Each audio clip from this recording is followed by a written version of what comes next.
The sound of the blood pressure monitor filled the room. Irene watched the gauge with a pained expression, her hands trembling involuntarily from the tension. Ruby gave her mother-in-law a stern look. "Stop moving your arm." Irene's suffering turned into irritation. "I'm not moving." Ruby insisted. "Yes, you are. It's not good." Irene, annoyed, snapped back. "Think you're so smart." Despite her annoyance, she complied and kept her arms still. Her eyes, however, were still filled with anxious anticipation as she watched the gauge. When the air started hissing out of the monitor, Irene glared at her daughter-in-law. "What? Is it bad?" Ruby smiled. "No, the readings are normal. Your systolic pressure is a bit high, but it's not critical. At your age, it happens for many reasons: fatigue, poor sleep, or stress." Ruby reached to remove the blood pressure from Irene's arm, but she roughly pushed her hand away. "I'll do it myself." "You say stress? Who could endure such a life with just normal nerves? You and Liam have tormented me so much over the past 6 months that my legs give way. Tell me, how long am I supposed to endure such torment?" The question was clearly directed at Ruby, but she didn't acknowledge it. Instead, she replied in a didactic tone. "Irene, you're driving yourself into stress. No one is tormenting you. You make up these incredible stories and believe them, which is why your blood pressure spikes." Ruby's calm tone only infuriated her mother-in-law more. "Is it so hard for you to check my blood pressure?" "No, it's not hard. I can check it every hour, even at night, but it would be much easier if you had an automatic monitor. You think I'm a fool for not wanting to spend money on such junk?" "Irene, those are your words." "I've never thought that way, and I've always been taught to respect my elders and not argue with them. Back in my village." Irene cut her off harshly. "Enough about your village. I'm sick of your myths." She jumped up from her chair and looked down at Ruby, who was much shorter. "I just can't understand one thing. If everything is so wonderful in your village and the people there are so great, why do you all come to the city?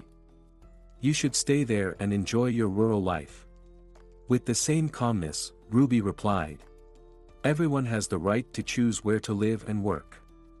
For example, I've always wanted to be a doctor like my mother, so I became a nurse." Irene walked past her, saying as she went, "You always has an excuse." A minute later, the smells from the kitchen were making Ruby's stomach growl, but she didn't want to start another argument, so she decided to wait until her mother-in-law finished eating. Irene took her time. After a few minutes, she called out, "Ruby, where did you go? Come have breakfast." Ruby replied, her voice sounding tired. "I'll grab something at work. I'm not hungry right now." Her mother-in-law shouted back. "Do I have to drag you to the table? You already look like a shadow. Men don't like skinny women." Reluctantly, Ruby headed to the kitchen. Irene was happily munching on a sandwich and sipping hot coffee. Nodding at Ruby, she offered her to join the meal in a surprisingly friendly manner. "Why are you standing? Sit down. I hope you can pour your own coffee." "Yes, of course. Thank you, Irene." Ruby's breakfast lasted no more than 10 minutes, but in that time, she heard all about the latest happenings in their building and how most of the doctors at the local hospital didn't know anything about medicine and shouldn't be trusted with patients. Ruby didn't argue with her mother-in-law, knowing it was pointless. She quickly cleared the table and was about to wash the dishes when Irene stopped her. "Go to work, or you'll be late. I'll wash them myself. I've got nothing else to do anyway." Irene's last words were filled with undisguised sadness, and Ruby couldn't help but feel sorry for her mother-in-law. Despite her difficult nature, this stubborn woman occasionally showed the kindest feelings. When Ruby and Liam suddenly had to vacate their rental apartment, Liam's mother offered them the smallest room in her place. However, she did this without much enthusiasm and immediately warned them. "Don't expect to stay long. I feel uncomfortable with strangers in my apartment. Liam tried to remind his mother of his rights. Mom, I'm registered in this apartment too. It's not nice of you to say such things. I might get offended. But Irene was not easily rattled. Son, you messed up, and now you're talking about your rights. I worked hard at the factory all my life, not to become a burden in my old age. Liam laughed so hard that Ruby got scared. She didn't understand the reason for her husband's hysterical laughter, but he explained. Mom, spare me. You've worked in accounting all your life, so the word worked hard doesn't really fit your profession. And the term burden doesn't match your definition either. Her son's remark was met without her usual skepticism. To make her son feel her pain, she even shed a tear. Liam, instead of staying quiet, you had to humiliate your own mother in front of a stranger. Ruby is not a stranger, she's my wife.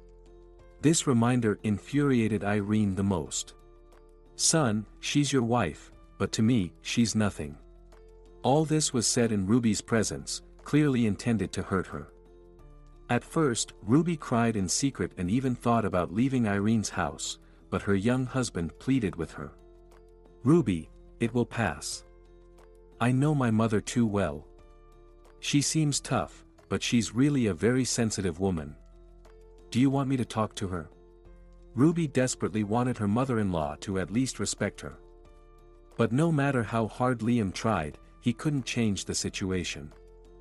Irene continued her verbal abuse towards the defenseless girl, while her husband was torn between them, not knowing what to do. Irene had disliked Ruby from the start, even before the wedding. After their first meeting, she concluded. She's simple. Pretty on the outside, but wild on the inside. Liam, is this really what you dreamed of? The young man defended his chosen one, but his mother only grimaced. Oh, stop it. I know this type of girl. Mark my words, one day this Ruby, my goodness, even her name is so basic, Ruby, one day she'll surprise you in such a way that you'll be shocked. Of course, back then Liam didn't believe his mother's predictions and initially treated the situation with irony. But later, he found no reason to laugh. Irene didn't even attend their wedding, citing poor health.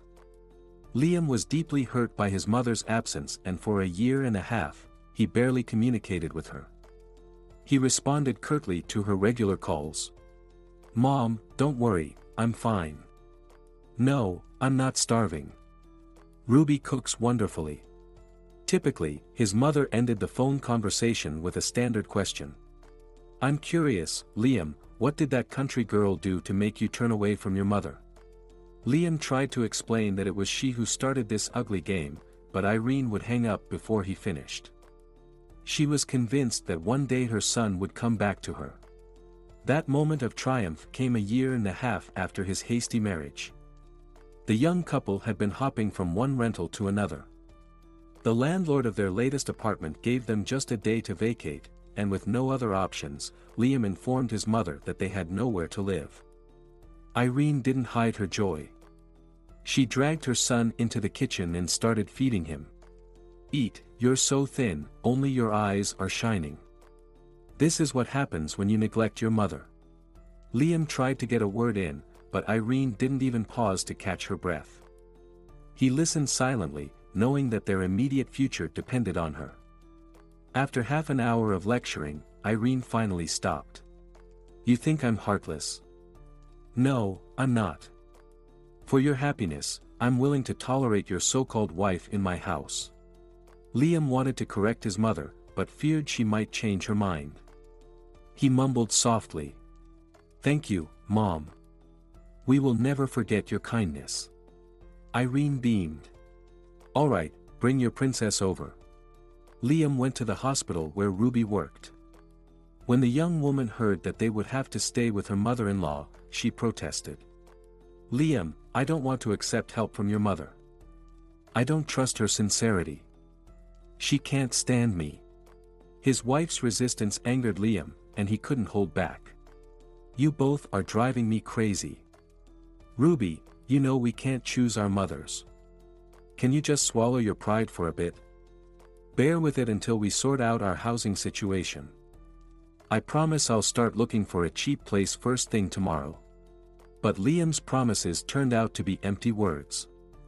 Soon, he forgot about his disagreements with his mother and his wife's discontent.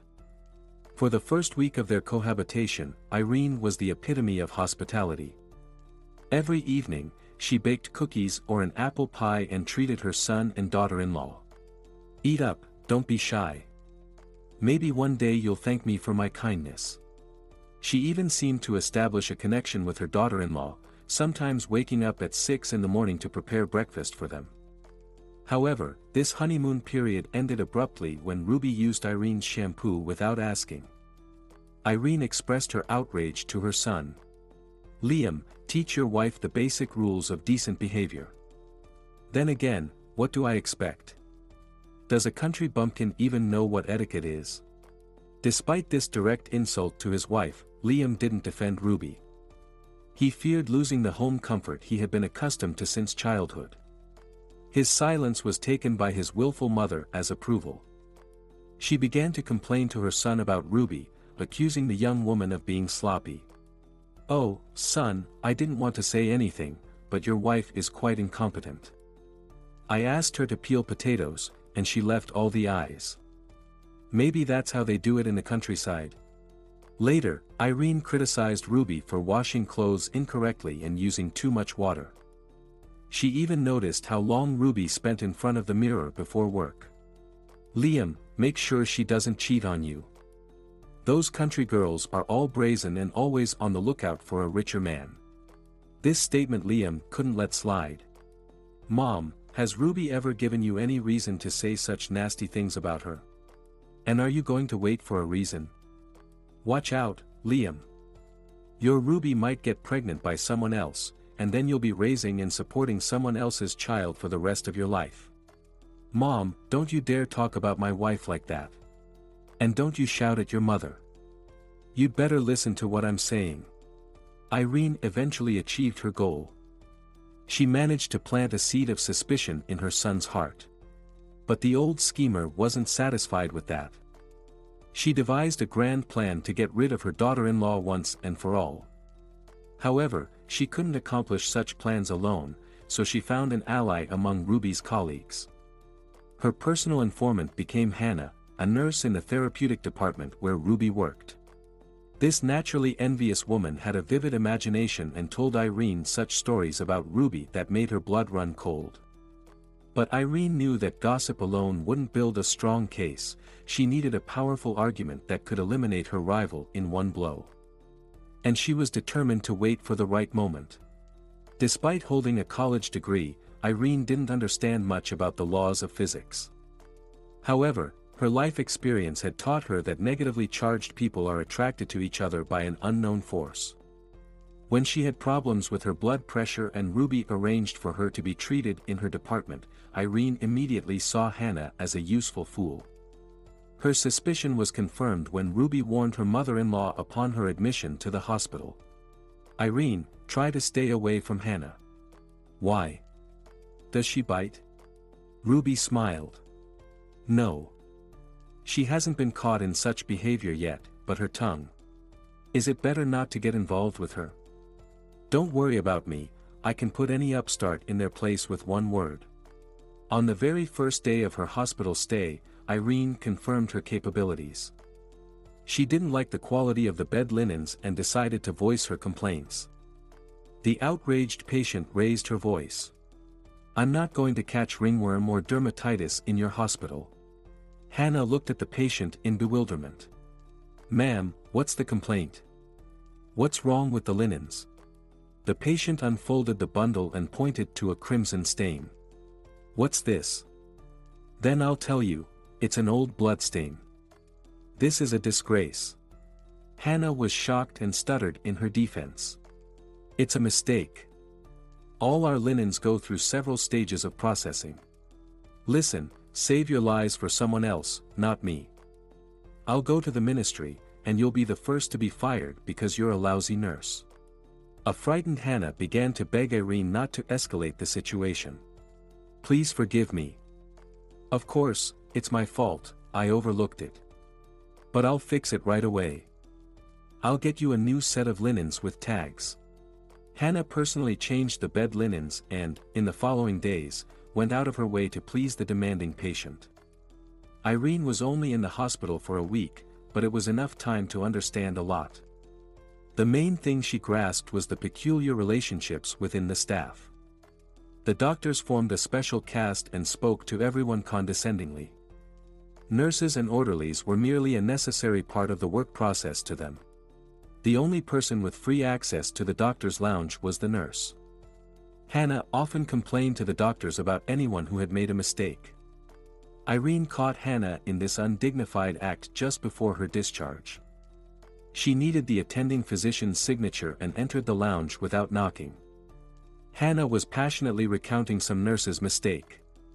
She spoke so loudly that the patient immediately understood what was going on but pretended not to notice. The doctor signed the document, and Hannah left the room with Irene. Once the door closed, Irene quietly asked the informant. "Hannah, aren't you afraid the girls will find out and you'll regret this?" The nurse quickly regained her composure and retorted defiantly. "I advise you not to meddle in things that don't concern you. It's dangerous for your health. Are you discharged? Then go home." Hannah's eyes flashed with hostility as she swayed her hips and walked down the corridor. At that moment, Irene thought Ruby was right when she warned her about this woman's treachery. She never felt the desire to see her again. Just yesterday, Irene unexpectedly remembered this woman. With her help, I can free Liam from the burden of this marriage. Hannah will find me the evidence that Ruby is flirting with her patients. Irene mentally sketched out a plan and decided to act immediately. I shouldn't delay, or unforeseen circumstances might ruin everything. Her greatest fear was that Ruby would get pregnant, forcing her to tolerate her daughter-in-law for years. She couldn't bring herself to kick out her son's family with a baby. Moreover, she feared becoming attached to an unborn grandchild. Since she and Hannah parted more as enemies than friends, there were doubts about establishing cooperation. She didn't have Hannah's mobile number, so she had to wait for her outside the hospital. This posed the risk of running into Ruby. In short, there were many more cons than pros. She waited in the park for over an hour when a brilliant idea struck her. Why am I waiting? I should ask one of the patients to call Hannah. Among the group of smoking men on the porch, one agreed to help. Sure. What should I tell her? Tell her a former patient wants to thank her for her kindness. Hannah appeared on the porch 5 minutes later. She didn't notice Irene right away, but when she realized who had asked for her, she said disappointedly. "It's you. And here I thought someone needed me urgently." Irene knew how to handle people like Hannah. She first hinted at her request, mentioning a small reward for the favor, then laid out the task. Hannah's face lit up. "Irene, I'll do it perfectly. I see through everyone like they're under a microscope. I know exactly what everyone is up to." After boasting about her incredible abilities, Hannah glanced around cautiously and then whispered loudly. "I'll tell you a secret, Irene. Your suspicions about Ruby aren't unfounded. Men are constantly after her, showering her with gifts." Irene was shocked and muttered through gritted teeth. "Really? She never mentioned this and brought nothing home. So she must be hiding something." Hannah continued. "Definitely. For instance, Mr. Brown from room 7 was discharged recently. I can't remember his first name, but he was quite a gentleman and had a private room." Irene felt her mouth go dry with anticipation. "And what about Mr. Brown?" Hannah shrugged her plump shoulders. "Nothing much. Everything seemed decent. He gave Ruby flowers and a box of chocolates. The bouquet is still in the nurse's station, and we all shared the chocolates over tea." Irene was disappointed. "Is that all?" "That's all. But I don't keep a close eye on your daughter-in-law. The patients don't complain about her, and the doctors are pleased with her work.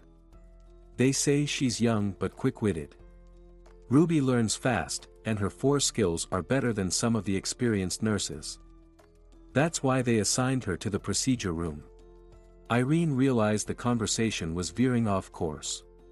Hannah, are you saying my daughter-in-law has no flaws? But you know better than I do that nobody's perfect. I need dirt on her. Something so damning that Ruby can't talk her way out of it. Hannah remained silent. Irene quickly realized that her companion was waiting for the main incentive, how much she would get for her service. Irene put her arm around Hannah's shoulders. I know how to show gratitude. I assure you, Hannah, you won't regret this. Feel free to call me anytime. She pulled out an old business card from her wallet and handed it to her accomplice. Hannah looked at her with respect and then unexpectedly asked.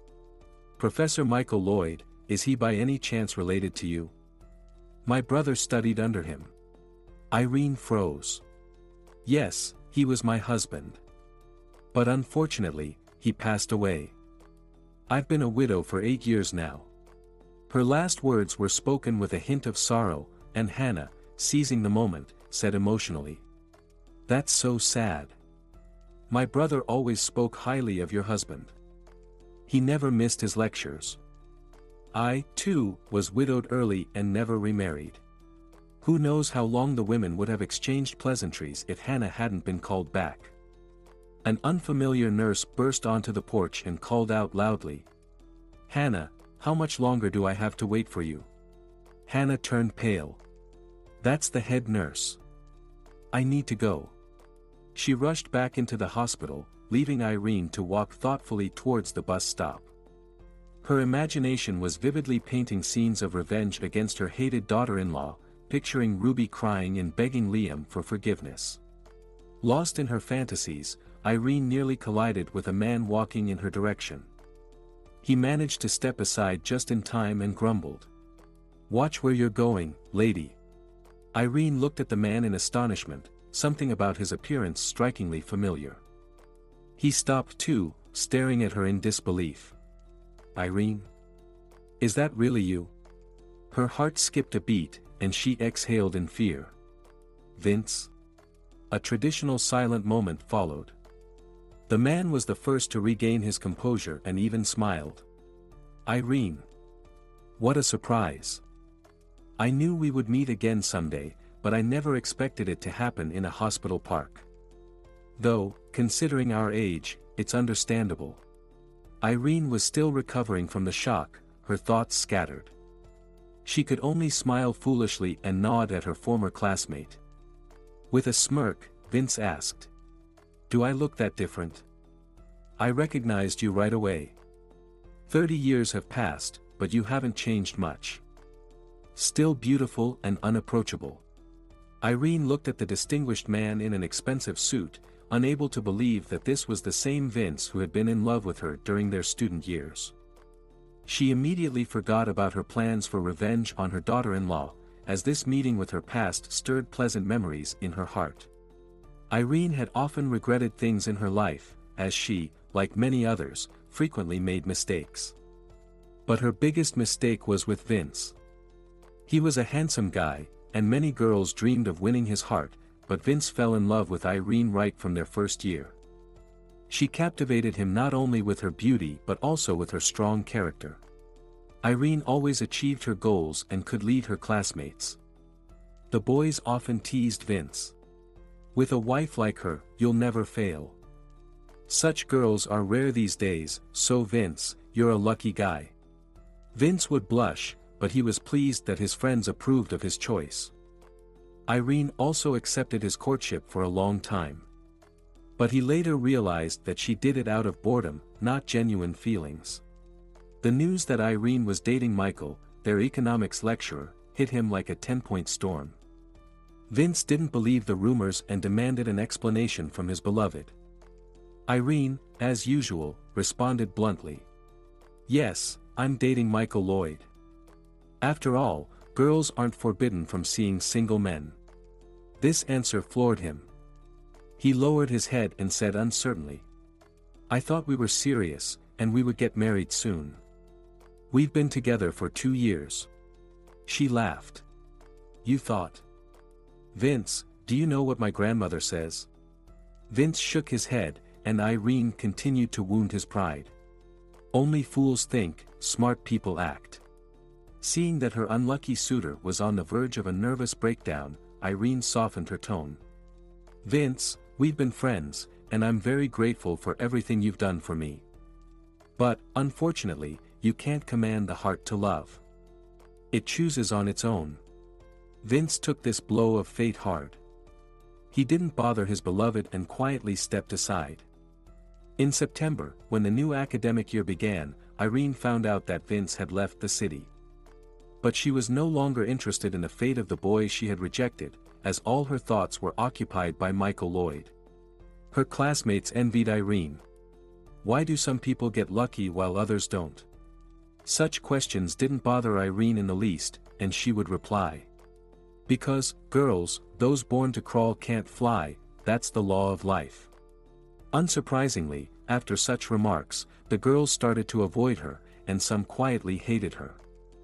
But Irene wasn't bothered by others' opinions or her classmates' envy. She held on to the young candidate of economic sciences with a death grip and didn't let go until they were at their wedding. Irene naively thought that she could breathe a sigh of relief after the wedding, but things didn't go as she planned. Almost immediately after the honeymoon, her husband began to indulge in debauchery. Michael didn't even try to hide his escapades, and when his wife confronted him about his infidelity, he calmly said, Irene, I told you before our wedding that I'm against ancient traditions. In many civilized countries, married couples have open relationships, and many even forego formalities altogether. In my opinion, this approach to marriage is quite justified. Why bind yourself with obligations and then suffer for the rest of your life? Irene listened to her husband and couldn't believe he was serious. Michael, what about love?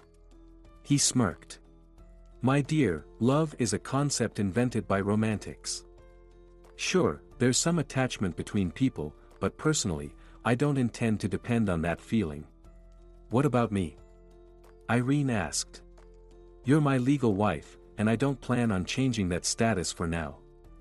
To keep things smooth between us, you should ignore certain male whims. Irene realized that her husband had laid out his main condition. Of course, she considered leaving Michael, but the potential damage to her image held her back. She even tried to influence him through her mother-in-law, but was quickly shut down. Irene, who do you think you are compared to my son? Be grateful that Michael married you. Soon, he'll defend his doctoral thesis, and you'll be a professor's wife. As for his infidelity, that's trivial. All men have such instincts, and you can't do anything about it. Accept it, and you'll be fine. Irene followed her mother-in-law's advice. She resigned herself to her husband's constant infidelities, only occasionally crying from unbearable sorrow at night. During those moments, she often thought of Vince and chastised herself for treating him so poorly. Once, she couldn't hold back and told her husband everything to his face. If only you knew how much I regret marrying you. I would have been happy with Vince. Michael couldn't stop laughing, and when he finally caught his breath, he said with disdain. Thinking about your youth? Well, not all is lost, you can still find your former love.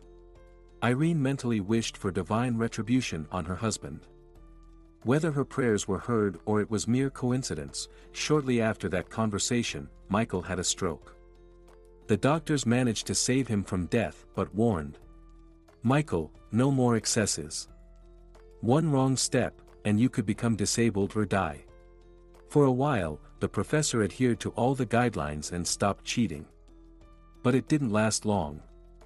When Irene found out that her husband had taken another young mistress, she told him exactly what she thought. You'll end up badly, Michael. Remember, if you have another stroke, I won't take care of you. Let your mistresses handle that. Her words hit him hard, and he even raised his hand to her. Shut your mouth. Be careful, or you might end up paralyzed yourself. Liam accidentally witnessed this intense argument. He shouted at his parents. Stop fighting. You sound like bums on the street, yelling and insulting each other. Irene would remember that day for the rest of her life. What struck her most was how her husband patted their son on the head and said in a didactic tone, "Son, bums are people too. You'll eventually realize that we all come into this world the same way and have the same conditions. But some choose the right path, while others, unfortunately, go astray." Liam, already old enough to understand, asked, "Dad, have you figured out which path you're on?" With sadness, Michael replied, "No, son, I haven't figured it out yet." That night, Michael fell seriously ill, and Irene had to call an ambulance. The paramedic quickly diagnosed the situation. "It looks like your husband has had another stroke. All the signs point to it, and if he manages to pull through this time, he can count himself lucky." Michael was conscious but unable to speak. He stared unblinkingly at his wife, a reproach evident in his piercing gaze. In that moment, Irene felt a primal fear. She would later be haunted by the memory of that look and the chilling cold of his hand. Michael didn't recover from the second stroke. He remained in a coma for a week, and the doctors immediately warned his wife and son. There's virtually no hope for a positive outcome. The damage is too extensive. You need to prepare for the worst. Michael was only 52 years old when his life was abruptly cut short. His funeral was grand and crowded, with colleagues mourning alongside his widow. Irene behaved as her new status required, but after the memorial service, when she was alone with her grief, she remembered her husband's words about choosing the wrong path, spoken shortly before his death. Overwhelmed with despair, she started cursing the deceased out loud. "I made a terrible mistake tying my life to you, and what did I get in the end? Nothing." Nearly 30 years of life flashed through Irene's mind in a few seconds. Vince understood well what was going on in his former lover's soul, having himself experienced the bitterness of loss many times. People hurried past the strange pair, but only one young man dared to comment. "Why are you standing there like statues? Don't block the way." The shout brought Irene back to reality. "Oh, we really are in the way," Vince suggested. "Let's find a more convenient place to talk." "How's your time?" "I'm free," she replied. Raising his eyebrows in surprise, he said, "Isn't it a bit early to be retired? I had to leave my job voluntarily. I couldn't stand the intrigues and backstabbing any longer. Nepotism still thrives in the office where I worked for most of my life. One day I got tired of pleasing everyone and handed in my resignation. But I don't regret leaving. I can make a living another way." "Interesting. What do you do now?" "I work part-time at a small company. It's enough for me, and my son gives me money every month. In 2 years, I'll start collecting my pension." "You have a son. How old is he?" 23. "Still quite young." "I have a daughter, she's older, 28. Irene smirked. "Seems you didn't suffer long after I turned you down." Vince didn't respond immediately. "You're wrong, Irene. Heart wounds take a long time to heal. But I'm a realist, and even in my youth, I understood that we only get one life. I met a girl who loved me. She gave me a daughter and made my life a little happier. I'm happy for you. Truly. Thank you. It's nice to hear that from you, but my joy was short-lived. I'm a widower too. My wife passed away last year." "Irene, let's not talk about sad things today. It's such a wonderful day." They remembered the existence of the fourth dimension only when dusk began to fall outside the small cafe. Irene became anxious. "Oh, it's getting dark. I need to get home, or my family will worry." Vince stood up as well. "I hope we meet again. I'm here on business and will probably stay for a while. If you don't mind me asking, what do you do?" "I supply equipment to medical facilities." Irene exclaimed. "Wow! How did you get into medicine? You need to know a lot about that field." Vince smiled. I graduated from the Faculty of Medical Engineering and even worked in Seattle for a while at a company that manufactures modern equipment. Then I decided to start my own business. With a hint of sadness, Irene noted. So, you've done well for yourself? You achieved what you wanted? Yes, in general. But I also have unresolved issues. My daughter keeps me on my toes. She wanted to get married, but less than 2 years later, she's disillusioned with marriage. She's an adult but behaves like a schoolgirl. Irene exclaimed happily. I thought I was the only one. My son is in a similar situation. He worked for just a year after college and then decided to start a family. That would be fine, except he chose a girl who doesn't really care about him. Vince looked at her with curiosity. It's clear you don't like your daughter-in-law. Why should I like her? Not only is she completely inept, everything falls out of her hands. And she flirts with patients at work. She's in the medical field.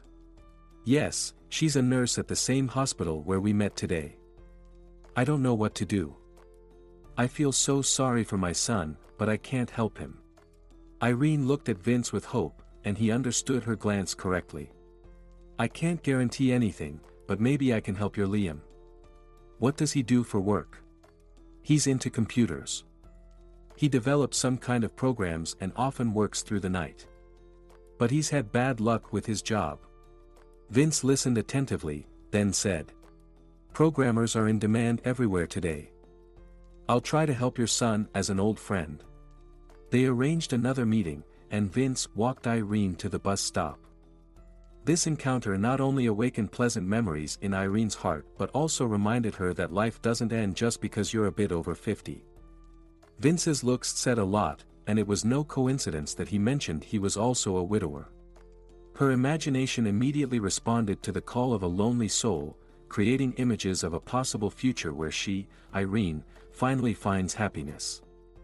In these visions, the generous gift giver was none other than Vince. Meanwhile, Ruby was changing in the locker room when Sydney peeked in. Ruby, I've been looking for you everywhere. I thought you'd already gone home. The expression on the nurse's face and her tone said a lot, and Ruby sighed heavily. Sydney, just spit it out quickly. I'm in a rush. Sydney put on a highly distressed look. Ruby, I was hoping you could help me out. No, Sydney. Not today.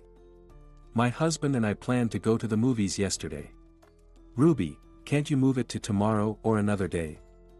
My life is at stake. I have a shift today.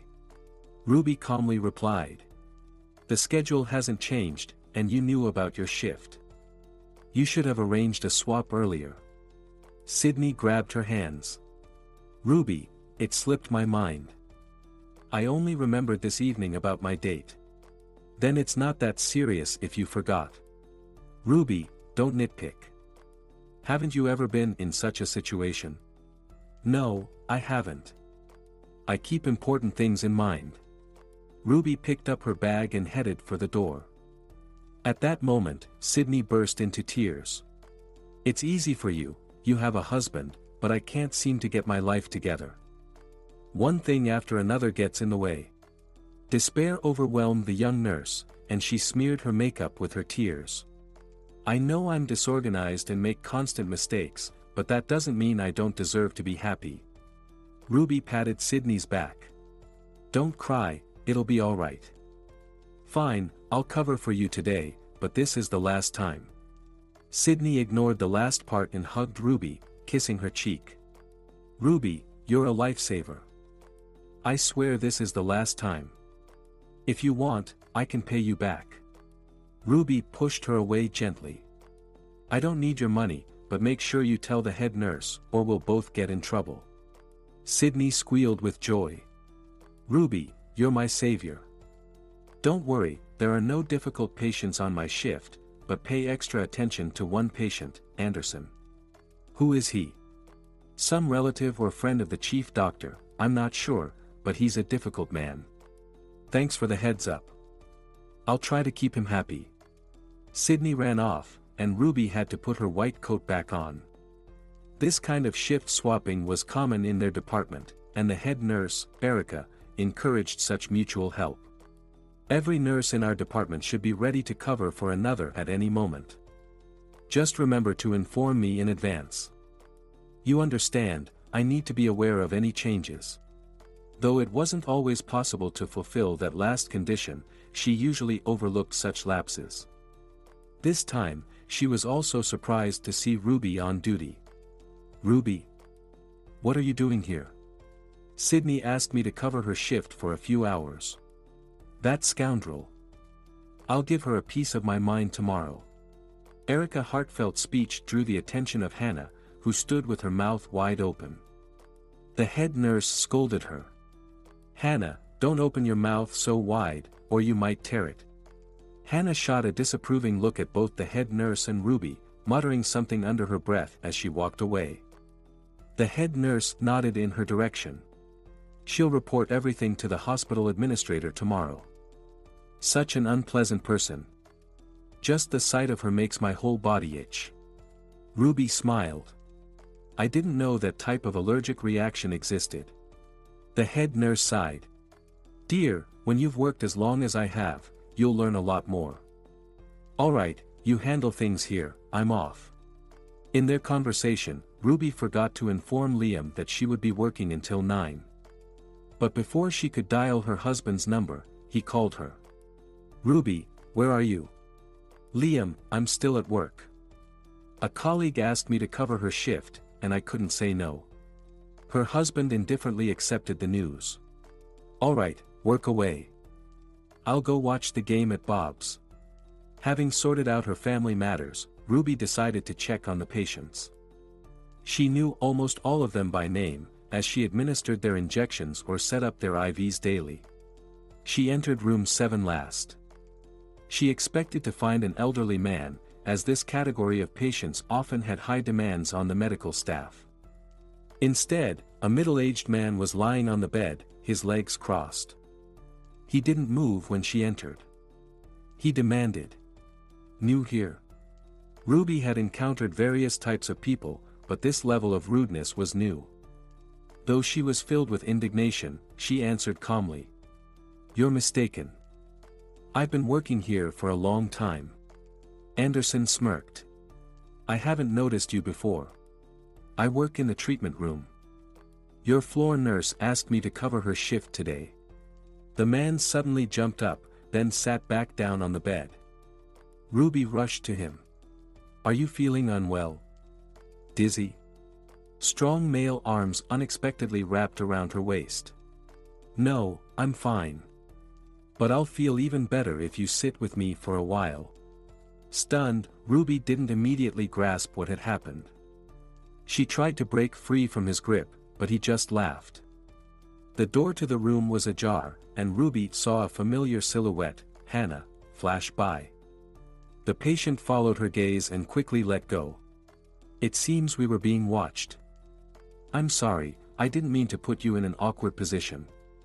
It just happened. Young girls in white coats drive me crazy." Ruby turned abruptly and slammed the door.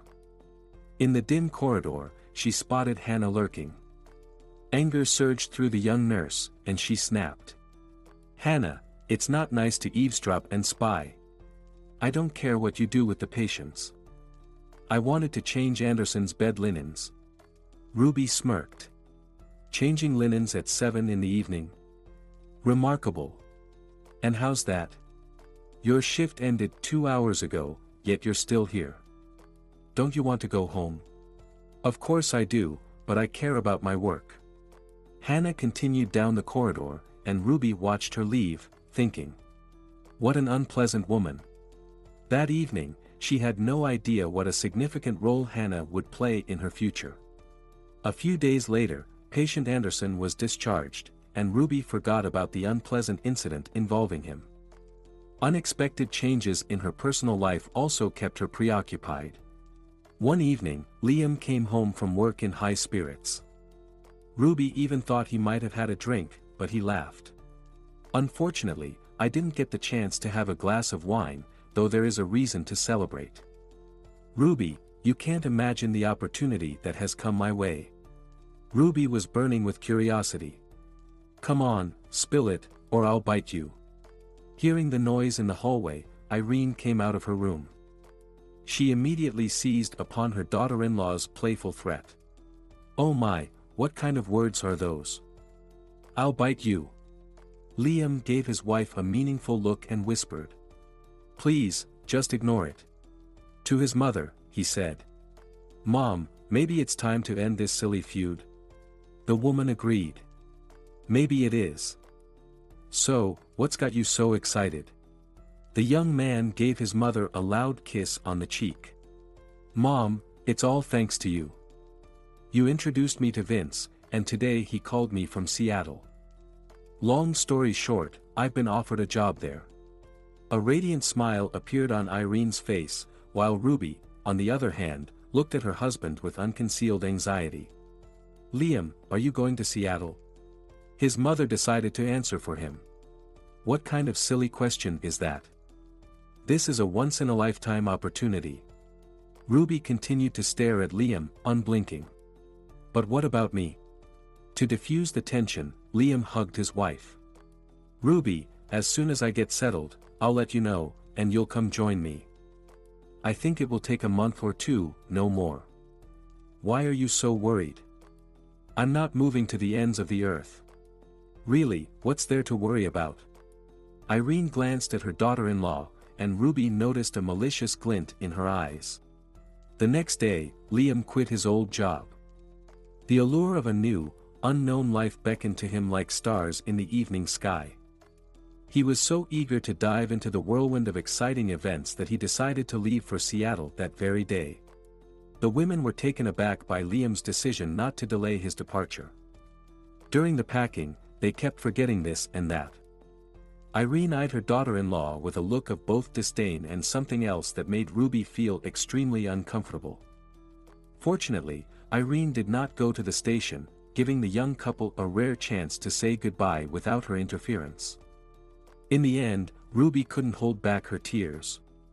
Liam, I have a bad feeling about this. He held her in his arms for a long time, whispering. Sweetheart, everything will be fine. As soon as I get settled, you'll come to me, and we'll never be apart again.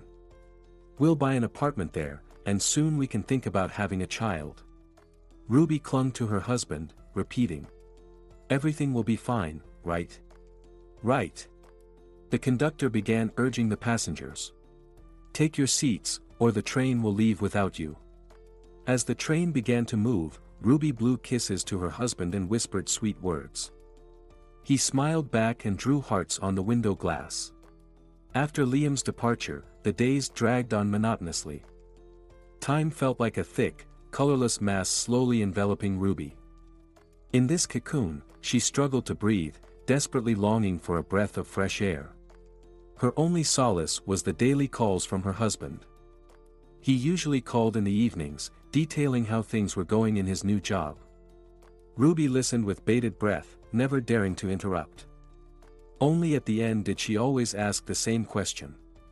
Liam, when can I come to you? I miss you so much I can hardly stand it. In the first few weeks, he answered optimistically. Soon, sweetheart. As soon as I find suitable housing for us, I'll let you know right away.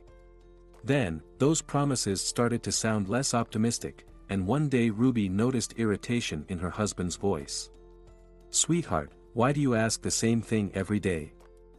I'm trying to sort it out, but it's not that simple, and I barely have any free time. You need to be patient.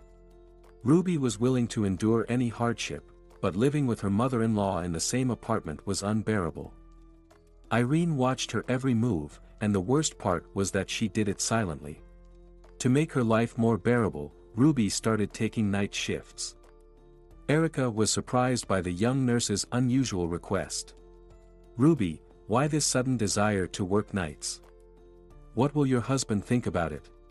My husband is in Seattle right now. He got a good job offer there, and my relationship with my mother-in-law is very strained. I see. Alright, Ruby, I'll grant your request.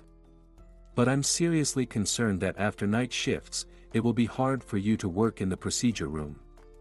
You understand that I'm taking a risk by putting you on night shifts.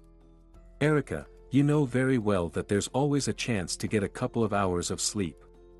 Most of our patients are scheduled cases, and emergencies are rare. When Ruby informed Irene that she would be working night shifts twice a week, her mother-in-law unexpectedly winked at her. Feeling lonely? Need some warmth? At first, Ruby didn't understand what Irene was insinuating. What warmth, Irene? What are you talking about? Her mother-in-law continued her mockery. Come on, don't play dumb. I know all about your escapades, and Liam will soon know too. Irene gave her a scorching look and disappeared into her room. That evening, when Liam called, Ruby immediately noticed the change in his tone. Ruby, Mom told me that you're working nights now. Is there really no one else who can work those shifts? Or is there another reason? She tried to explain the situation to her husband, but he didn't believe her. Stop making my mother out to be the villain. You're younger and could be more accommodating, or at least keep quiet sometimes. Anyway, I don't like your new work schedule. Change it, or we might have serious problems. Do you understand? Ruby quietly murmured. Yes, Liam, I understand. Then think it over while there's still time. But Ruby couldn't think things through properly because her health failed her. One morning, she felt nauseous as soon as she got out of bed. Forgetting about caution, she ran to the bathroom. Naturally, the noise caught Irene's attention. She stood in the doorway, watching her daughter-in-law, without a hint of sympathy. While Ruby was writhing from the spasms, Irene accused her of sins. Well, dear, have you had your fun? Not that I expected anything else. For people like you, morality doesn't exist. You behave like base animals. Only fragments of the accusatory speech reached the miserable girl, but she understood Irene's reproach. When the nausea subsided, Ruby didn't cry or beg for mercy. She stood firmly to defend her honor. What are you talking about, Irene? I'm speaking the truth. You got pregnant, and who knows from whom? Ruby raised her voice. Don't you dare talk to me like that. Your accusations have nothing to do with reality. Yes, I am pregnant, but I only found out a few days ago. I haven't told Liam yet. Irene shook her head. He'll be thrilled to know his wife made a baby while he was away. A furious grimace twisted Irene's face. No, Ruby, your plans won't come true. I'll open my son's eyes. Let him know how you entertain yourself in his absence. That's why you needed those night shifts. But every secret eventually comes to light, and I have proof of your antics. A new wave of nausea hit Ruby's throat, and she couldn't respond to her mother-in-law. When she left the bathroom, Irene was waiting by the door. She threw a thick envelope in Ruby's face. What do you have to say to that? The envelope fell to the floor, spilling photographs. Ruby managed to glance at only a few before losing consciousness. She woke up to slaps on her cheeks and Irene's loud shouting. What are you playing at? Get up. Ruby could barely stand, everything was a blur, and she had to hold onto the wall as she made her way to her room. Irene followed her. Why are you just lying there? Ruby struggled to sit up. Irene's tone softened slightly. You'll be late for work. Go on, we'll talk in the evening. Ruby spent the entire day in a daze, going through the motions of her work mechanically and answering colleagues' questions automatically. Her mind was devoid of any coherent thoughts. Unexpectedly, Liam called before lunch. His voice was harsh, and he didn't bother to choose his words carefully. If you thought you could deceive me, you don't know me very well. Good thing my mom is vigilant and warned me in time. I even got to enjoy pictures of your actions. In a weary voice, Ruby replied. Liam, there's nothing compromising in those photos. They just show my usual workday. And that fat guy with the greasy face holding you by the waist, that's normal too. No, that's not normal. He already apologized for the inappropriate joke. And your pregnancy, is that also an inappropriate joke? Yes, I'm pregnant, but it's your child. A wild laugh deafened Ruby, followed by hurtful words. Ruby, don't lie to me. This conversation is over. I don't believe you. Do you understand? Ruby whispered. Liam, listen to me. I thought I made it clear that I have nothing more to say to you. And please, don't bother me with your calls. I won't change my mind. The phone disconnected, and Ruby sat staring blankly. Sydney found her in that state and started shaking her. Ruby, what's wrong? Are you okay? Ruby burst into tears. Soon Erica arrived, and upon learning about Ruby's situation, the head nurse tried to comfort her. Ruby, don't panic. Believe me, things will work out. Your husband will come back, and you two will sort everything out. Right now, you need to think about the baby. Take a few days off and rest. Erica's maternal warmth was comforting and gave Ruby hope. She went home, where Irene was waiting impatiently in the hallway. Pack your things and leave. Liam said he doesn't want you in our apartment. I still don't understand what he saw in you. My son is such an intelligent programmer, and you, a country girl, need to go back to where you came from. Irene laughed maliciously, but her words flew past Ruby's consciousness. She tried not to think about what lay ahead and forbade herself from dwelling on the past. Her mind focused solely on the thought, I need to leave this house as soon as possible. Irene supervised the packing process. As Ruby reached for the door handle, Irene shouted. Leave the keys on the table, Irene demanded. Otherwise, you might get a bad idea and rob us. You country folk are all the same. Ruby took a deep breath and said. Are you judging by your own standards, Irene? Do you think I don't know about your tax evasion? One day, you'll get caught, and no connections will help you. This precise strike left Irene clutching her heart.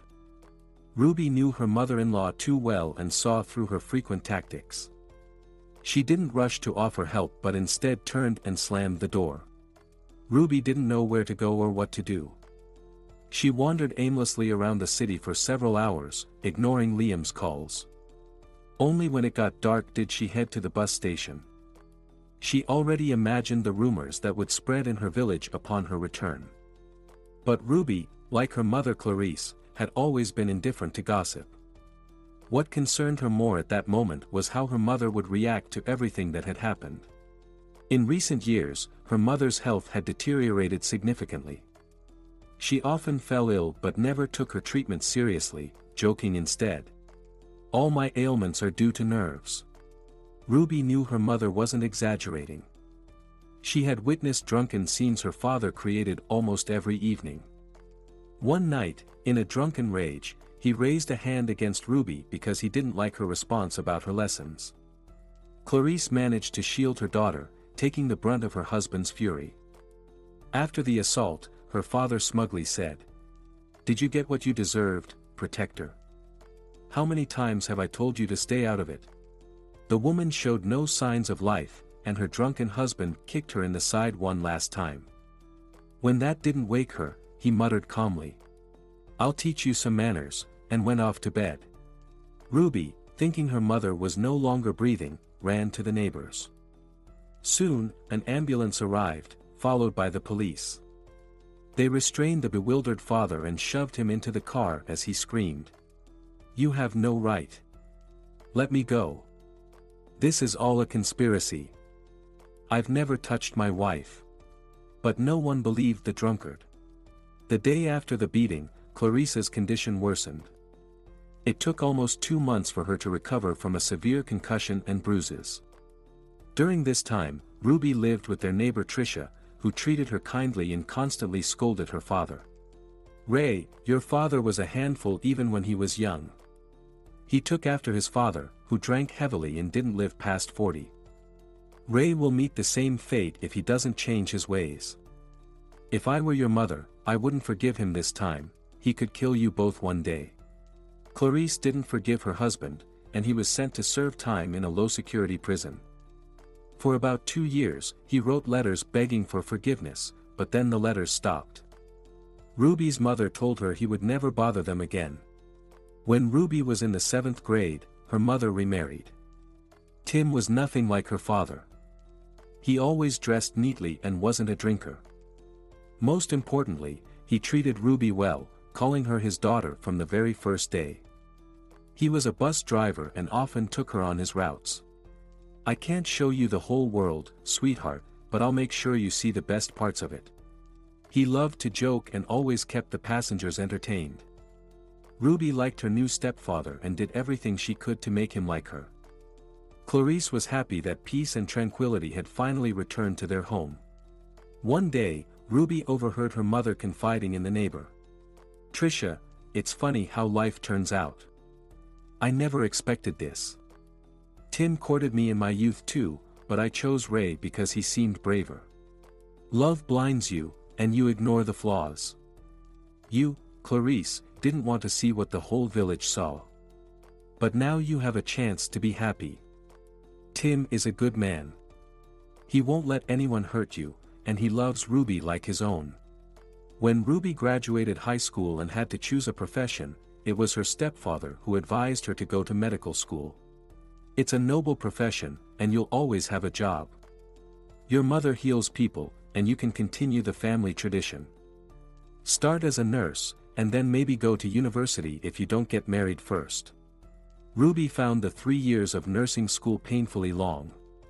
When her stepfather reminded her not to stop there, she replied sharply, "Maybe I'll consider university later, but right now I can't bear the thought of more years of lectures and studying." But aside from the exhaustion from studying, Ruby had another compelling reason for her decision. That reason was Liam. They had met at a student party and immediately liked each other. Liam was in his final year, just like Ruby. They had a lot in common and soon realized they wanted more than just romantic moonlit dates.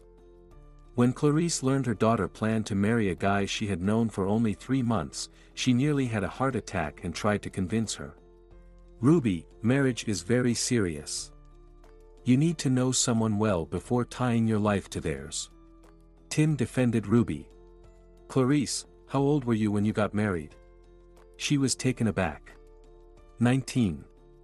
"I don't see the point of this." He laughed. "Ruby is 20, yet you still treat her like a child. Let her make her own decisions. She won't forgive herself or you if she misses her chance at happiness." Ruby's parents did everything to make the wedding memorable for the newlyweds and the guests. Tim used all the money he had saved for a new SUV to cover the wedding expenses. Because of his generosity, they managed to pay for everything. Tim and his wife took Irene's refusal to attend the wedding as a personal insult. "Seems like we didn't get lucky with the in-laws, but we're not proud people, we'll manage," Tim said. Since Irene refused to acknowledge her new family, Tim and Clarice kept their distance too. Clarice avoided discussing it in front of Ruby and told her husband, "The most important thing is that Ruby and Liam are happy together. The rest doesn't matter." But recent events had dashed their hopes. Ruby didn't want to worry her parents prematurely, so she didn't tell them about her sudden visit. She remembered the bus schedule well and delayed her departure as much as possible. Deep down, she still hoped for a miracle that would change everything and prevent her from having to go home. But as the station clock ticked away the minutes, no miracle happened. She was about to head to the cashier to buy a ticket for the last bus to Winstown when something soft and warm touched her hands.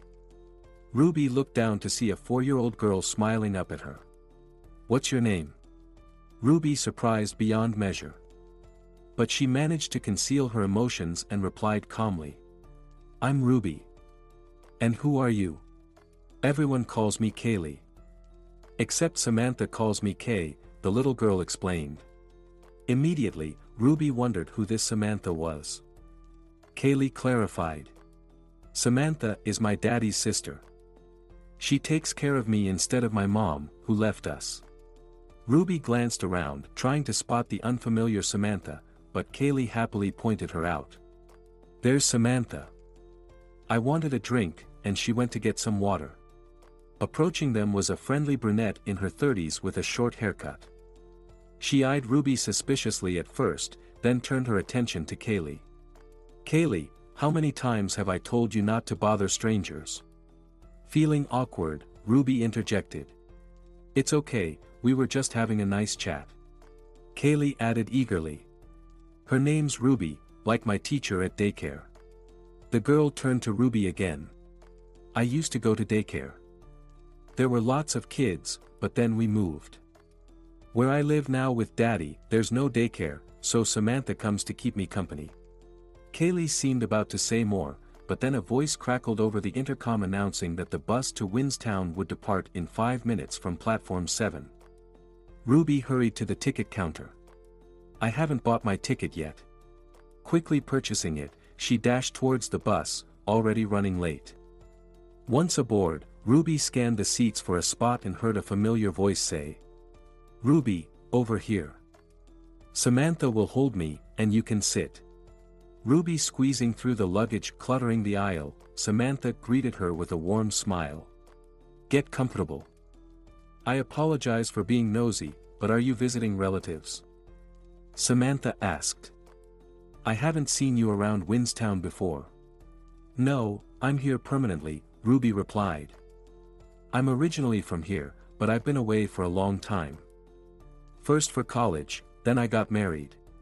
Samantha looked closely at Ruby. From her tone, she could tell the young woman had endured personal tragedy. She reached out and touched Ruby's hand. "I'm sorry again. I see I unintentionally touched a sore spot." Ruby tried to smile. "It's okay. I never realized before how hard it is to carry pain inside." Samantha didn't reply. She gazed out the window, lost in her thoughts. Little Kaylee curled up in her arms, softly dozing. Samantha looked at her with tenderness. "It's nice to be this little." "No worries, no troubles," she murmured. "Where's the girl's mom?" Ruby asked. Samantha sighed. "That's a long story. My brother hasn't had much luck in life," Samantha began. "The first time he got burned was in his youth when he married a classmate. Shortly after the wedding, he went off to the army, but his young wife didn't wait for his return. After that, Joe swore off marriage altogether. He poured all his energy into building his business, and things were going quite well for him. Around the age of 35, every man starts craving stability and a cozy home. Driven by these feelings, my brother fell under the spell of a wealthy girl." Ruby tried to listen to Samantha's story, but exhaustion and recent stress took their toll, and she drifted into a pleasant forgetfulness. She wasn't asleep, she heard everything Samantha said. Moreover, she saw the girl named Amalia, who completely shattered Joe's life. Events in Ruby's vision unfolded swiftly, and she actively participated in them. Just before the climax, she heard a familiar voice right above her ear. "Ruby, we're here. Wake up," Samantha said with a laugh. "Sorry, I didn't realize I'd fallen asleep and missed the end of your story," Ruby apologized. "It's okay. We'll have plenty of time to chat. Once you get settled, come visit us," Samantha invited warmly. "But I don't know where you live," Ruby admitted. "The Rauch family home. Everyone in Windstown knows it. Just ask around, and they'll direct you right to the gate," Samantha assured her. They got off the bus together and went their separate ways at the intersection. Ruby headed towards her mother's house, struggling to recall anything about the Rauch family. But that name meant nothing to her. A few days spent at her childhood home helped Ruby find some emotional balance. The only complication was her morning sickness. At first, she didn't want to tell her mother she was pregnant, but Clarice figured it out the next day. "Ruby, are you pregnant?" The question caught her off guard, but she knew she couldn't deceive her mother. "Mom, how did you know? You've lost weight, your face is pale, and yesterday at dinner, I noticed you hardly ate anything." Ruby chuckled. "You could join the detective force. Why bother? I'm perfectly happy at the clinic. By the way, Sinclair recently retired, so you could take her place. We're having trouble getting young people to come here. Well, here I am. I'll probably take you up on that offer. Though I'm not sure they'll accept me once they find out I'm pregnant. They will. There's just one thing that bothers me. How could he leave you knowing you're pregnant? Or did you not tell your husband about the baby? No, I told him. But my mother-in-law beat me to it. She said something to Liam that I'm too embarrassed to repeat. I can imagine. Don't worry, my girl. As long as your father and I are alive, we won't let anyone harm you. Clarice spoke confidently, which gave Ruby strength. Her stepfather also showed understanding of her difficult situation. Don't worry, Ruby. Your mother and I will help you and raise the baby. With these words, Ruby understood her mother had told her husband everything. She felt awkward about Tim. After all, he wasn't her biological father. She thought he probably judged her inwardly, but her opinion changed when her stepfather said unexpectedly, "If I were younger, I'd challenge your Liam to a duel and knock him flat on his back. No real man acts like that, he's a scoundrel. But don't worry, he'll get what's coming to him." Unexpectedly to herself, Ruby began to defend her husband. It's not his fault, it's all Irene. She constantly turned him against me, calling me a country bumpkin. The 6 months I spent with her felt like an eternity. In a way, it's even good I had to leave. The man continued to be indignant. She doesn't like country folk. But who is she herself? An intelligent person would never flaunt their background. Take Joe, for example. Such a well-bred man. Ruby widened her eyes. And who's Joe? Just then, Clarice entered the living room. He's the businessman who moved in with us. Tim, they've been living in Winstown for about 3 years now. Probably closer to 4. They bought land and built a house there. Ruby, you must remember, construction started before you left. Clarice looked at her daughter as if she wanted to stimulate her thought process. Ruby dug into her memory and recalled how she and her friends were annoyed by the tall fence blocking the shortcut to the river. I remembered. We wanted to pass through that construction site to avoid going around, but the guard chased us away. So, I remember the construction, but I've never seen the businessman himself. Tim interrupted the conversation. Clarice, how long are you going to stand there? Put the potatoes on the table before they get cold. The woman hurried and placed a bowl of steaming potatoes on the table. We got so caught up in conversation that we forgot about everything else in the world. Let's eat, Ruby. Clarice served her husband a portion of the traditional dish. Tim works at Rouch's, she said suddenly. Ruby exclaimed. So that's the Joe Rouch? You know him? Clarice asked. Well, no, not yet, but I rode the bus with Samantha, Rouch's sister, and Kaylee was with her. Clarice smiled broadly. Oh, that mischievous Kaylee. Tim agreed. No kidding. Joe must find it tough raising a daughter alone.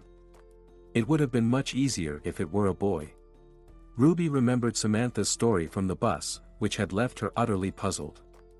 She glanced at her mother, knowing she was well versed in all the village gossip. Where did the girl's mother go? The child had a mother, didn't she? Clarice settled next to her daughter, casting a glance at her husband. Your father doesn't care for gossip, but I'll tell you everything later, she assured. Tim waved his hand resignedly. Just tell her already. Why are all women like this? He exclaimed. The hostess smirked and asked. Like what? You all love to gossip. You have no idea how much energy you waste discussing others. Well, thanks for dinner. I'm out, Tim said as he left the table. With father gone, Clarice moved closer to Ruby. I can't vouch for the accuracy of the rumors circulating about this family, so I'll tell you what I know for sure. Joe's wife, Amalia, never appeared when the house was being built. People said the businessman was married, but no one ever saw his wife. Well, Joe brought her over with their daughter. But what's surprising is she never strolled with a stroller. An elderly woman took care of the child. We all thought she was the grandmother until Trisha found out they had hired a nanny. Mom, it's not unusual. Wealthy families always hire nannies, Ruby replied. Then rumors spread around the village that Amalia wasn't the real mother. That she didn't give birth to the child. She only visited our clinic twice. The first time for a cold, the second time for advice on what to give the baby for an upset stomach. And what about Amalia? Ruby asked. Oh, nothing much. She appeared out of nowhere and disappeared just as unexpectedly. Left the girl with her father. A nanny cared for her for 2 years, then her sister came. Joe himself is a decent man. Greets everyone, helps out when asked. He even started a new construction project. Remember the old building where there used to be a school for deaf children? You mean those ruins on the outskirts? Exactly those ruins. Our businessman decided to turn them into a camp for children. He presented the project at our clinic and held a meeting with the locals. So, Joe is funding the camp out of his own pocket? Well, some other businessmen chipped in too, but Joe's overseeing everything. Personally, I support such an initiative. We have wonderful surroundings here, the forest, the river, clean air. Clarice fell into thought, and Ruby decided not to disturb her. She stepped out onto the porch to admire the setting sun. Footsteps behind her signaled Clarice's approach. Enjoying the view? Clarice asked. Without turning around, Ruby replied. Mom, there's nowhere else as beautiful. You can't imagine how glad I am to be home again. Moved by her daughter's admission, Clarice hugged her and said. Your father and I are glad too. Don't lose hope, you still have plenty ahead of you in life, and you'll definitely should save a child. Ruby pulled away sharply. Mom, what? I haven't even thought about that. Okay, don't be mad. I just said it, just in case, Clarice said. Ruby didn't notice how quickly the week flew by. She involuntarily remembered how time dragged slowly at her mother-in-law's house, and once again silently thanked her lucky stars that she wasn't still there. She enjoyed taking care of everyday household chores, and in the evenings, when Clarice returned from work, they tended to the garden together. Mom, so much has changed here, so many flowers. You never used to garden. Ruby exclaimed. Clarice laughed. It's not me, it's all Tim. He decided to decorate everything with flowers. He said instead of buying bouquets, I should plant roses all around the house. Did Tim really create all this beauty with his own hands? He did everything himself. He researched online which varieties thrive best and how to care for them. Roses are very picky plants. If something's not right, they wither immediately. As the women discussed rose care rules, they didn't notice a woman and a little girl approaching the house. Ruby jumped when she heard the child's cheerful voice. Ruby, where are you? Surprised, Clarice said. Looks like we have guests. The woman struggled to straighten her back and headed towards the gate. Who could be visiting us? Children's laughter rang out. That's me, Kaylee. Is Ruby here? I'm here. Coming right up. Ruby hurried to the gate, but Clarice was already leading the guests down the path to the house. Oh, I don't know whether to invite you inside or to the gazebo, she pondered aloud. Samantha reassured the hostess.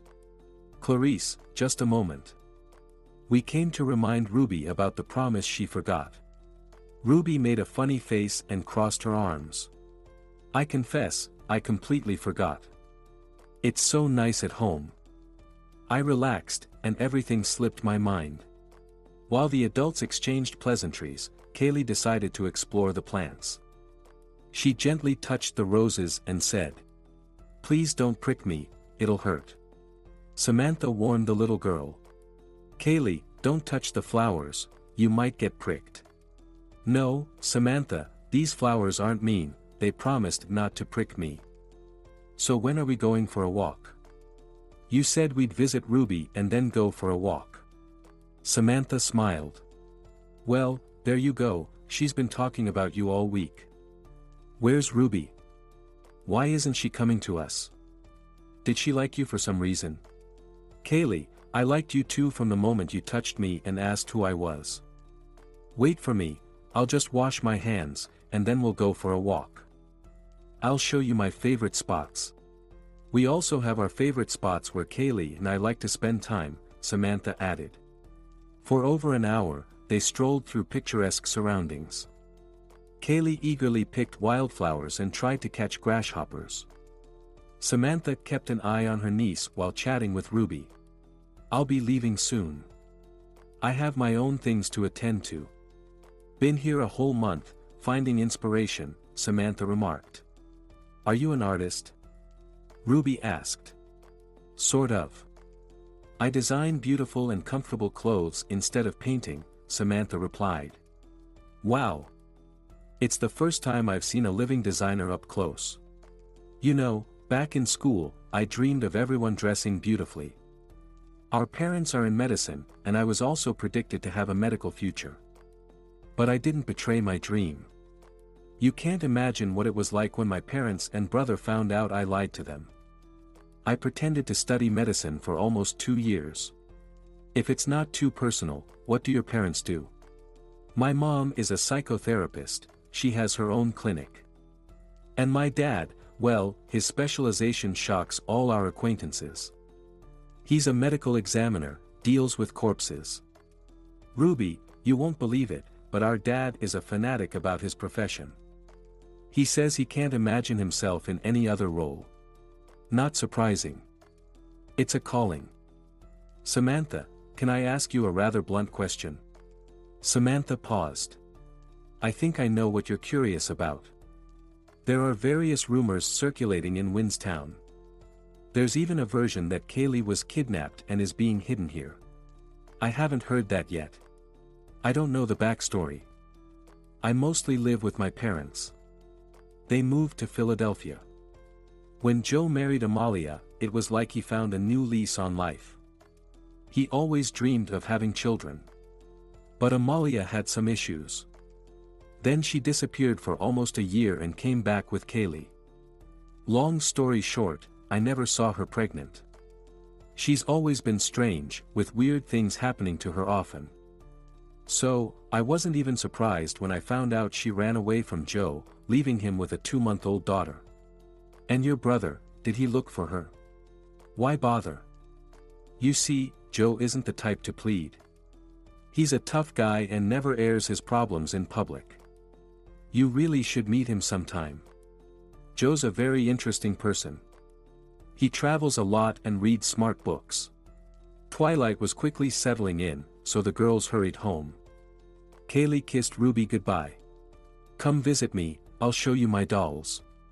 Ruby promised the little girl she would visit her soon. After the walk, Ruby's mood improved, and the emotional pain felt a little lighter. The initial excitement of the first days had faded, replaced by new problems. A clinic employee who had planned to retire suddenly changed her mind. Clarice shared this news with her daughter with bitterness. Clearly, someone told her I wanted to bring you into that place. Though Ruby was disappointed, she supported her mother. Mom, there's still time. I'll look for something myself. You won't find anything. Jobs are in high demand here, and you're still pregnant. Tim joined the discussion, having previously been engrossed in watching television. Daughter, I suggest you go see Joe, he said. Clarice didn't like this idea. Tim, you talk as if your Joe is the emperor of the earth. How will he help? He'll help. He helps everyone. And Ruby won't be turned away. They're about to set up a camp soon, and they'll need staff. When will that be? Ruby might have already given birth by the time this camp starts operating. Tim raised his voice. I'm telling you, let her go. Maybe there's a job for Ruby at their place. And what will she do there? Scrub floors? I'd rather she stay at home than do menial work. Ruby sensed the tension escalating and hurried to calm her parents. Okay, don't argue because of me. Mom, Dad are right, and I'll go see your Joe today. Besides, Samantha invited me. Ruby spoke convincingly, quieting the spouses. Clarice, however, sighed frequently, indicating her displeasure. Ruby felt neither fear nor nervousness when she rang the bell at the gate of the elite mansion. The guard immediately let her in and showed her where to go. The two-story cottage and its surroundings amazed the girl's imagination. She expected to see a luxurious interior inside the house, but it was functional and devoid of excess. Samantha led her through the ground floor, chatting along the way. Joe likes comfort and simplicity, so everything here is functional with no frills. By the way, he's home right now. I can introduce you. Ruby was a bit embarrassed, but there was no turning back. Samantha, I didn't just come for a visit. I need any kind of job. Why do you sound so unsure? It's just awkward. Oh, come on. My brother is someone who considers helping the needy his main duty. He's always been that kind-hearted, even back in school, and everyone took advantage of him.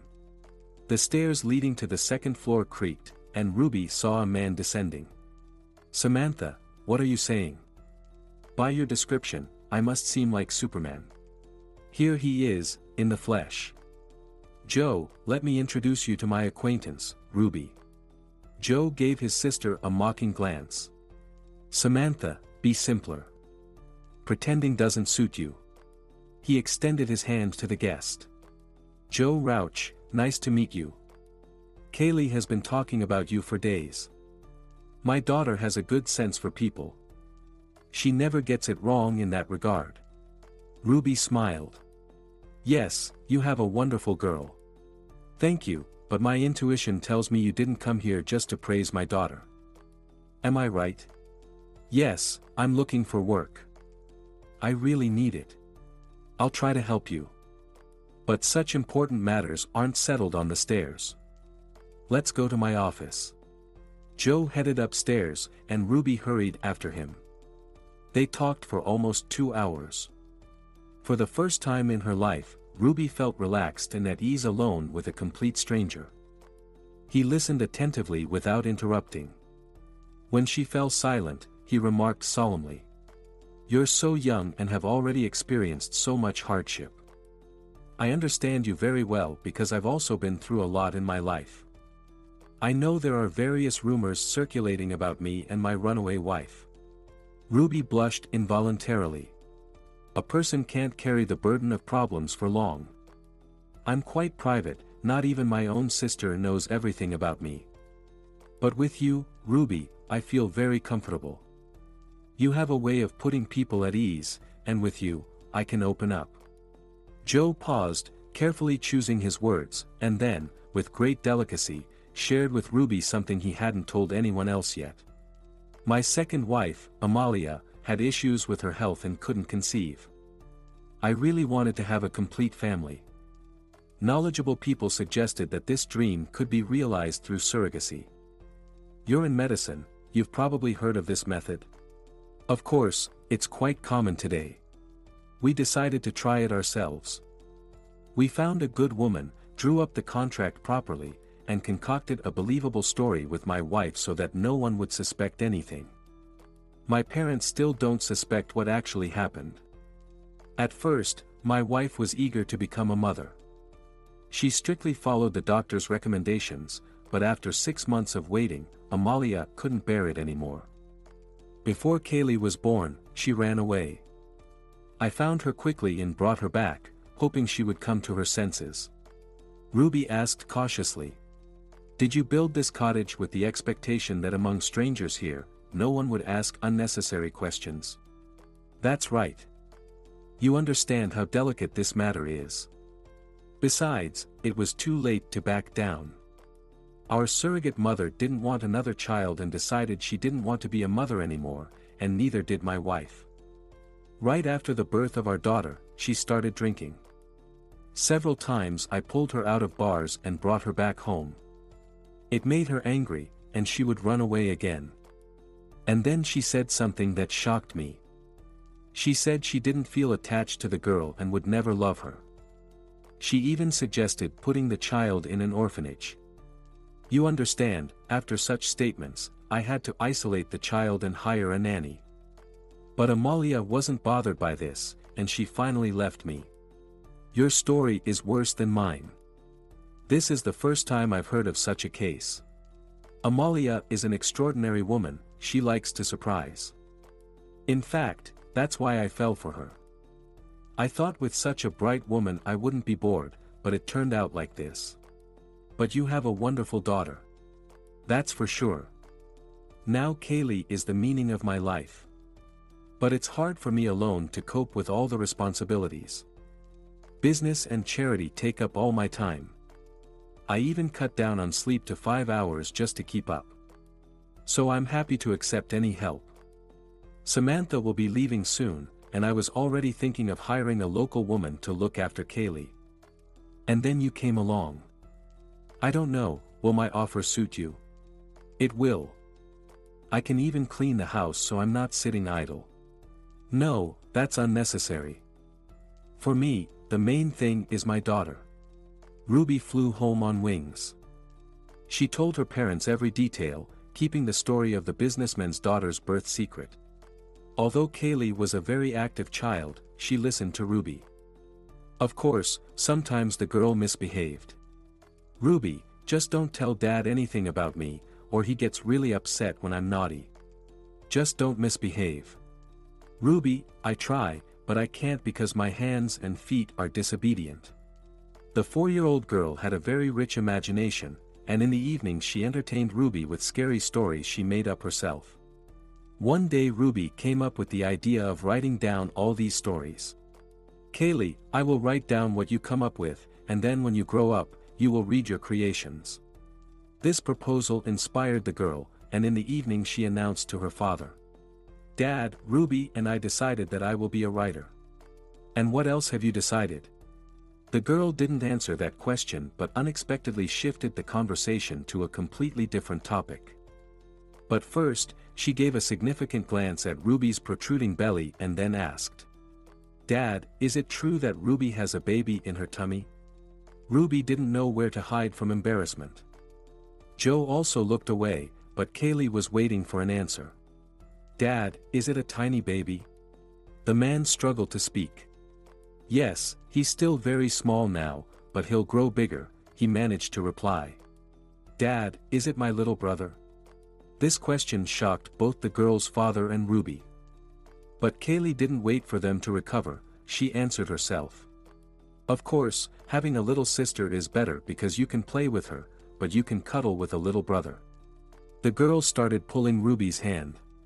Ruby, will you let me cuddle your little boy? Of course, Ruby had no choice but to agree with Kaylee's proposal. Martin's birth coincided with another significant event, the opening of a children's camp.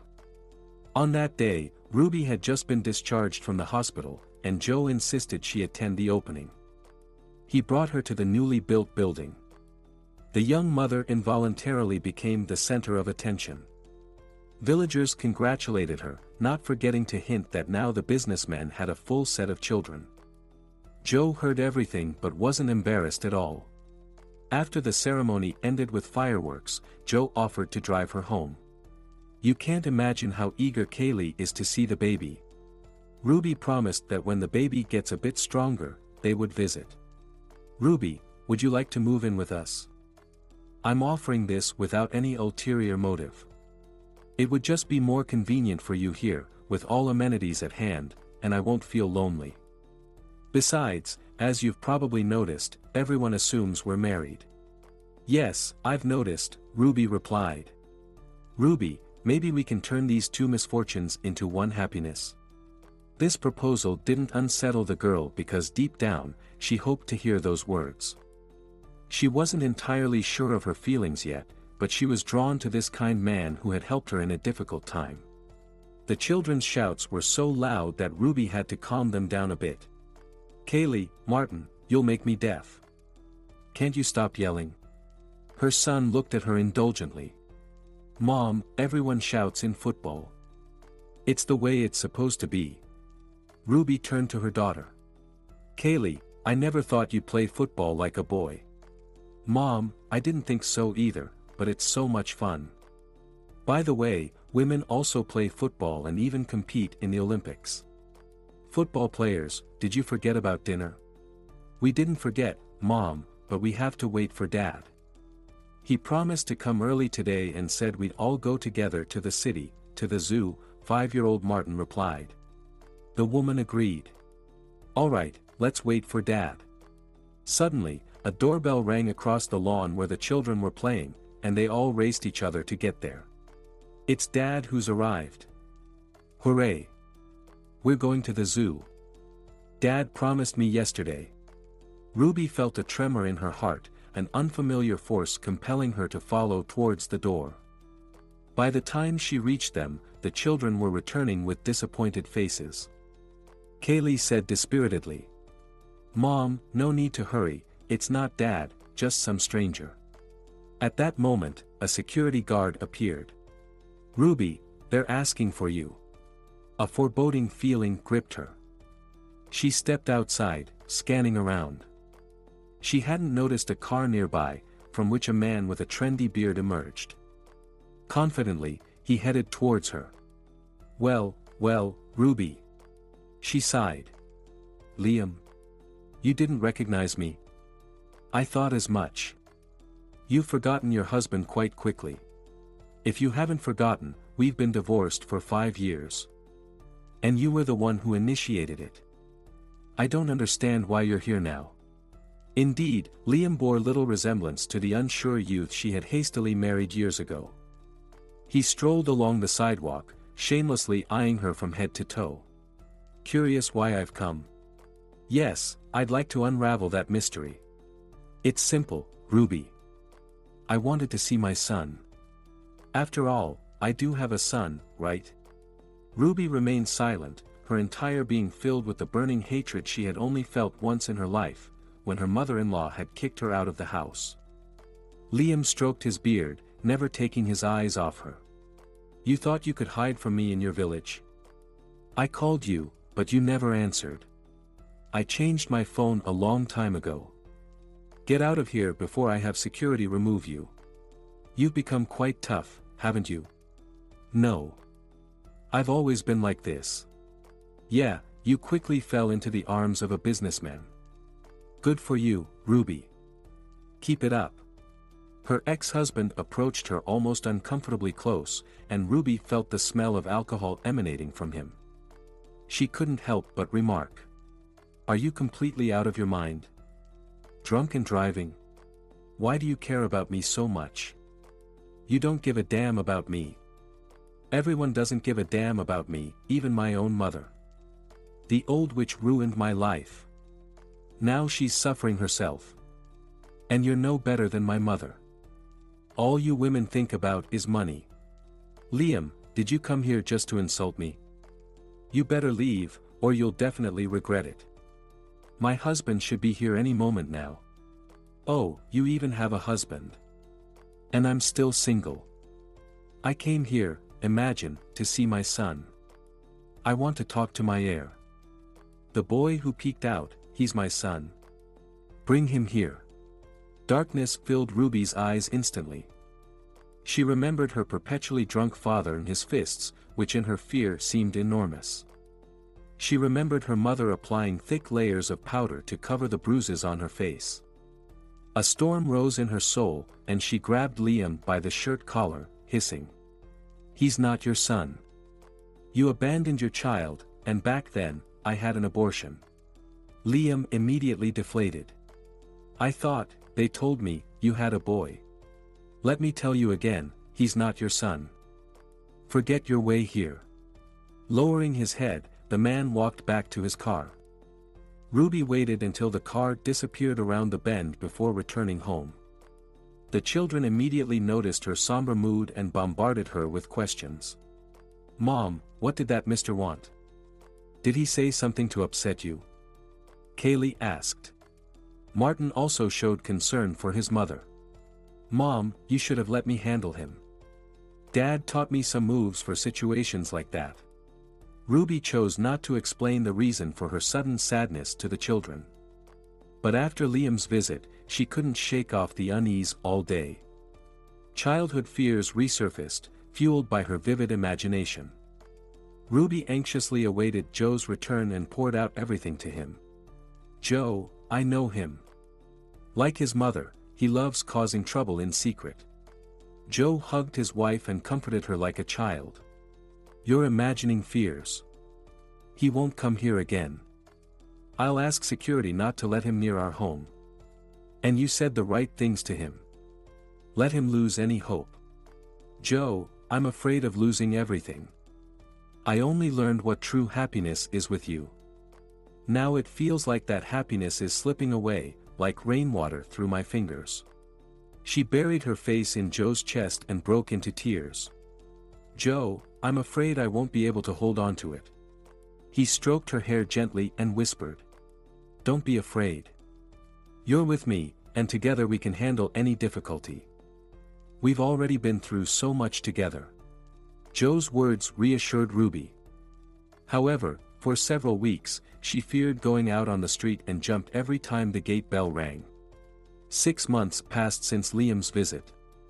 Clarice rarely called her daughter because there was little need for mobile communication in the village where messages could be conveyed in minutes in person. So Ruby was very surprised when her mobile phone rang and her mother's number appeared on the screen. Clarice sounded extremely agitated. "Ruby, haven't you heard anything yet?" "What should I have heard? Have you watched the news today? It's a major incident." "No, I don't watch those programs at all. Can you tell me what happened?" "Liam. It seems he's been in an accident. I recognized his car, and the license plates match."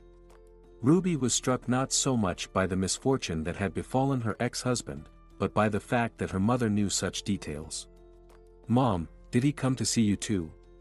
"He did, dear. He asked where you lived. He really wanted to see his son." "So, you gave him our exact address?" "I did. I'm sorry, but I thought he was still the father." "Okay, Mom, don't worry. I'm not mad at you." "What did they say on the news?" "It's nothing good. They said the driver of a passenger car was drunk and crashed into a truck. In short, it was Liam, the cause of the accident. There's nothing left of the car. Apparently, he's alive, but you know how such accidents can turn out. Liam didn't survive the accident." Ruby received the news from her former friend and colleague, Sydney. After the crash, Liam was taken to the same hospital where Ruby had worked in her early years after college. The news of her ex-husband's death shook Ruby deeply. She regretted not allowing him to talk to Martin and, most of all, she regretted lying to Liam. "Why did I do that? There was nothing that could have changed. Maybe if he had seen his son, he would have found a reason to live and avoided the accident." For several days, Ruby berated herself. She couldn't take it anymore and finally told Joe about the accident. He was also deeply affected by the news. "Ruby, unfortunately, there's nothing we can do to change or fix it now. But I would advise you to visit Liam's mother. I think, given the situation, it would be a noble thing to do. And take Martin with you." After her son's funeral, Irene was bedridden for several days. She didn't even have the strength to get up and make herself a meal. Her pride wouldn't let her trouble the neighbors, and she hadn't formed good relationships with anyone. Vince hadn't shown up for a long time. Her hopes of spending their old age together were dashed. Liam had ruined everything. She picked up a portrait of her son in a mourning frame from the coffee table and cried. "Liam, why did you leave me alone? Why didn't you want to live with Ruby? You couldn't get along with Vince's daughter either. And you almost ended up in jail." Liam hadn't lasted long in Vince's company. Vince had treated him like a son, and in return, Liam had betrayed him. He was caught in financial fraud, but Vince took pity on him and didn't press charges. "Thank your mother. If it weren't for my feelings for her, you'd be in prison. I never thought you'd turn out to be such a scoundrel." Liam tried to return to his old job, but a young manager had taken over Vince's place. He did a background check and turned Liam down. "No, buddy, we don't need workers like you." For several months, Liam searched for a job but found nothing suitable. Needing to eat, he took a job in a warehouse. There, he was welcomed by fellow down-and-outers who drowned their sorrows in alcohol. In short, Liam quickly spiraled downward. All that was left of his former life were memories. Irene stroked the picture with her hand. "Liam, I'll die soon too. Why should I live, for what? Even Vince has turned away from me." The doorbell rang, and the woman flinched.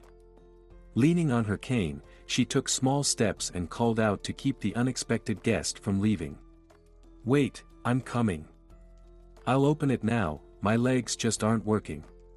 She took a long time unlocking the door, pleading for the guest to stay.